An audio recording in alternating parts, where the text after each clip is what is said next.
Well, it's about 84 degrees. It's July 14th. I'm talking about children, adults who act like children. I'm talking about spoiled brats, the entitlement that we're watching in America. But I'm talking in reference to violence. I'm talking about anger. So people who are acting like children get wrapped up in violence and anger. And I'd like to just encourage you to think about the causes of our challenges, the causes of our problems, the way that we behave. Consider this one verse. This is in James chapter 4, verse 3. I'm going to read in a modern translation, and then I'll read in a different translation. But the Bible says, James chapter 4, verse 3, you're spoiled children, each wanting your own way. Now this verse follows the verse that says that you're envious and that you want something and you argue with people and you debate with people and you force your will on others to the point of even doing violence. So there's this desire in each one of us, but the verse is simply saying for the Christian, and the application can be made to people who do not believe in God, that your violence and your anger is because you're a spoiled brat. You demand your way. You act like children when you should be evaluating, self-reflecting, what are my motives? Is what I'm after, is what I'm wanting, is it God-honoring? James chapter 4, verse 3 says, Roger, you ask and you do not receive from God because you ask with wrong motives, so that you may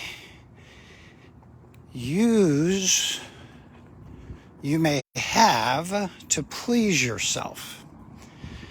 So in other words, inside of each one of us, our violence, our anger is predicated, it starts with the wrong motives. If God says, that's not yours, that belongs to Phil, or that belongs to Becky, that's not yours. If God says there's a boundary, if God says don't lie, if God says be patient, if God says don't get angry, don't do violent, and you proceed to do that, you go forward in doing what you know God says is wrong, then what you're doing is your motives inside are basically saying, I'm going to reject God for violence, or I'm angry and it's okay for me to be angry because I want something so bad.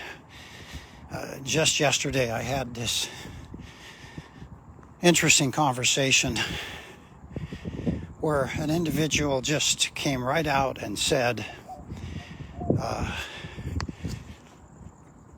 he had made this other person bigger than God.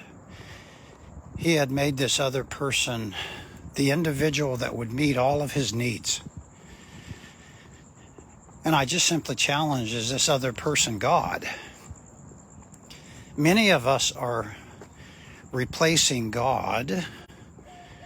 We're rejecting God. We're doubting God. And we're basically saying the God factor does not count. So I'm asking you, are you angry because you're asking, or you're coming to God, or you're even ignoring God because you know you should not really have that? I want that. I've got to have that. And you will even destroy relationships. You will even go toward violence or anger to get something. Have you noticed in America how deceitful we are? How dishonest we are? Have you noticed in America how the rules keep changing? Have you noticed that there's the idea of a definition lasting more than a year or two? It doesn't exist anymore. Definitions are changing purely on individual preference. So truth really doesn't exist anymore. What you have is adults acting like spoiled brats. And they're going to do whatever they want to do, even violence, even anger, even lying, even ignoring the law. Even saw just yesterday a video of a 3, 4, 5-year-old child walking up to a police officer in uniform, and the video recorded the child hitting the officer, the police officer, pushing the police officer, saying ugly things to the police officer.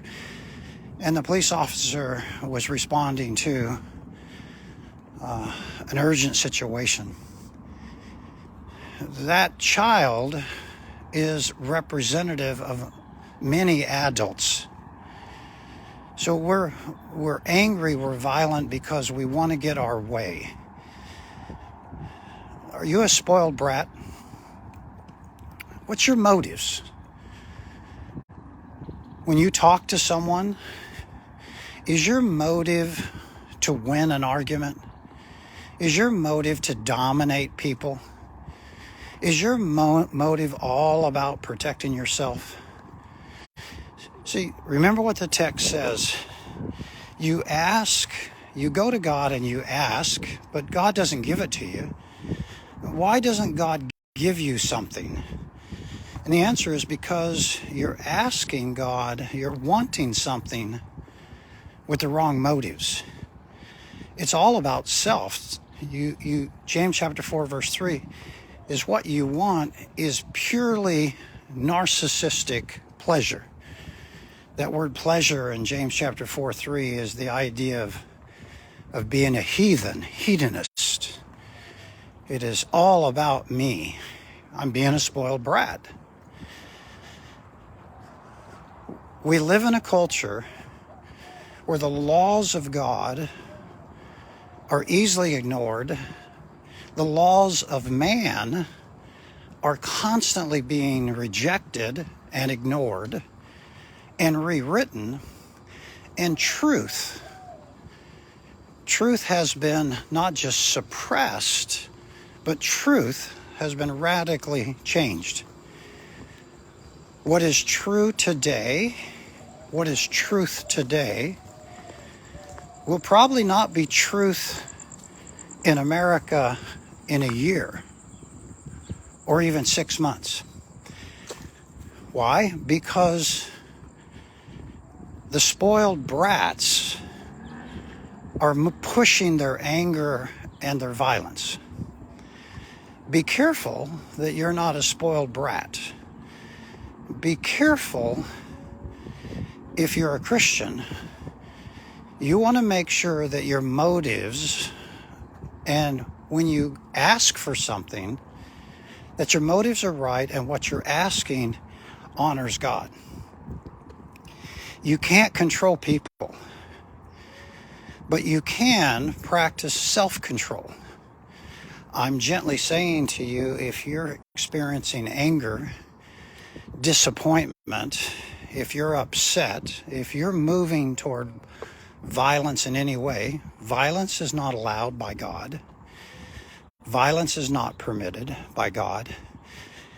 Look at Jesus' life. He was not a violent person. Violence and anger doesn't fit with Jesus.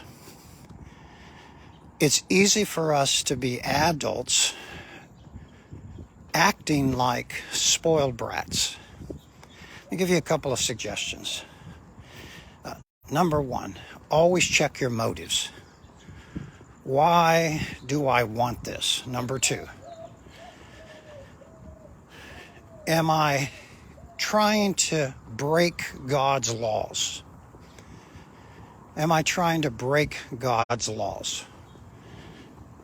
Why do I want this?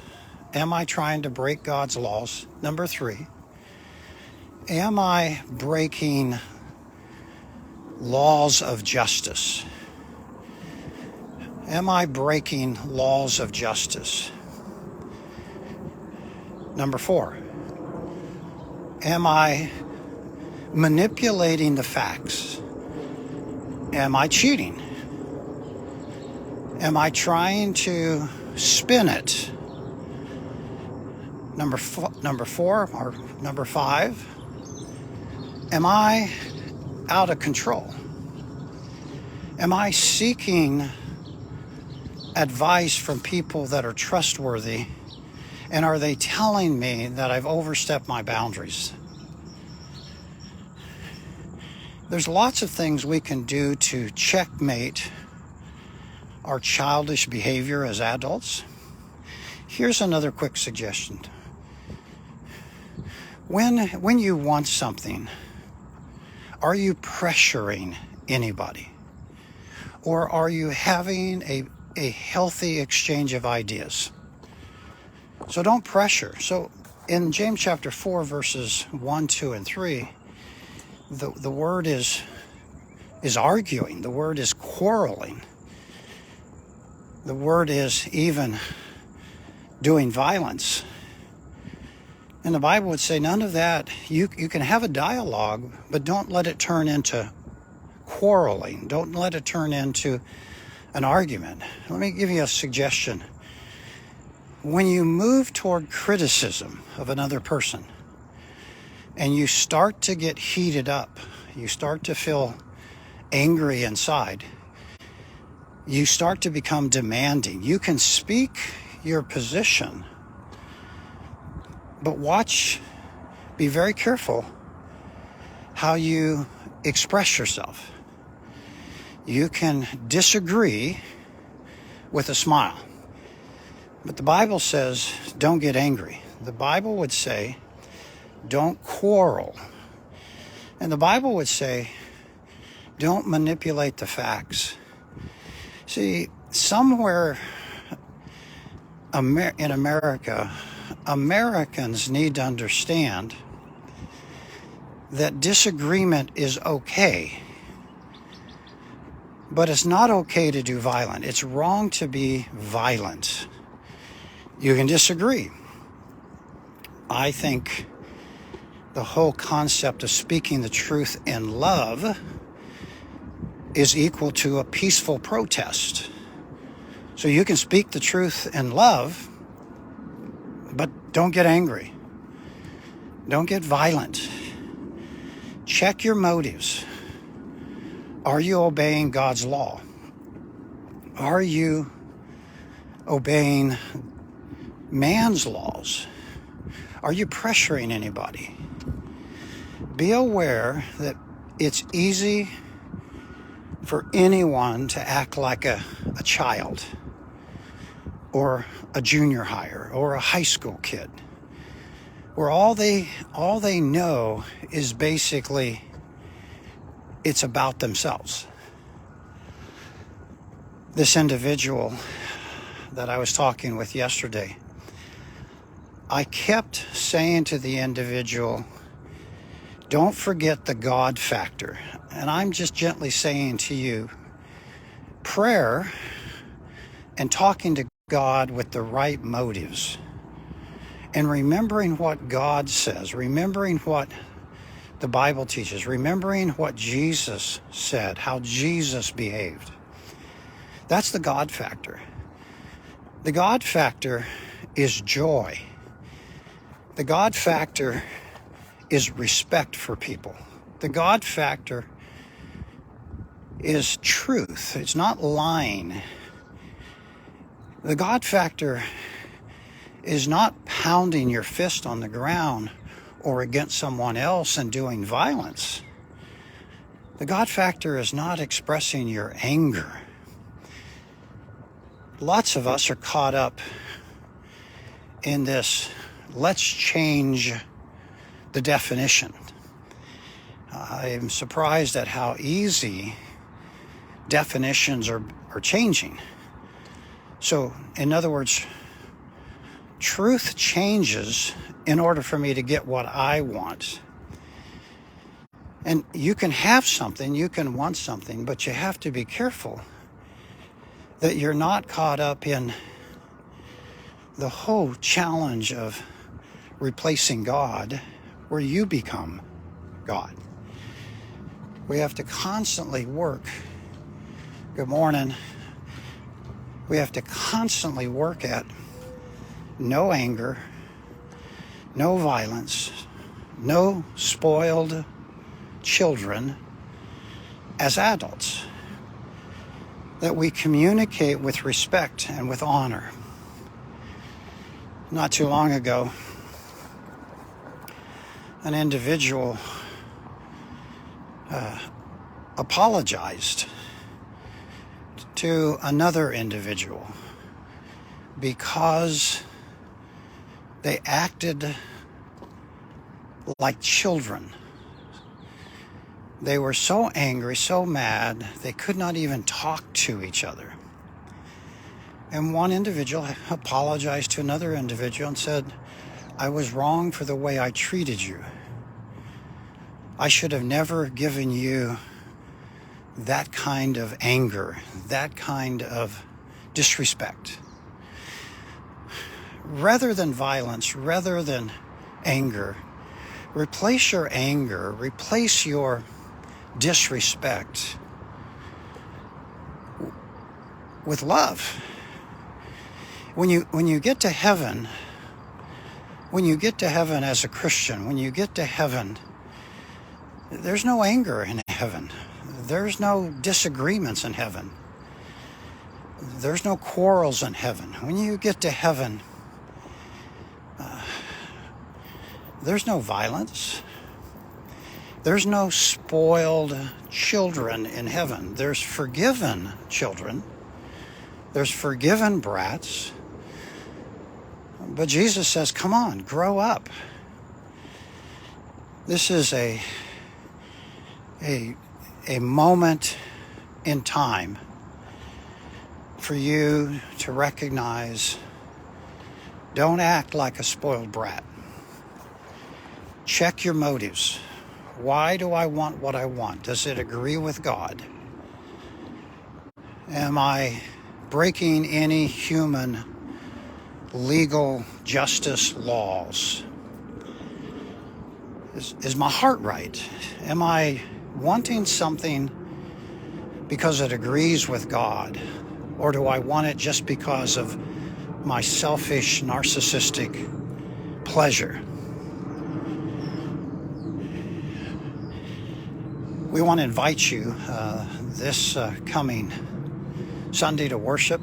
We have many different adult Bible classes on Sunday, corporate worship, 8 o'clock, 9:30, and 11, children's Bible classes, junior high, high school, also 6 p.m. Upstairs at 11.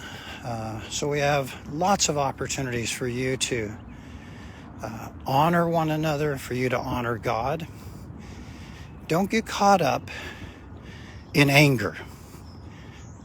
When you're disappointed, you want to make sure that the God factor is included in your thinking, in your feelings.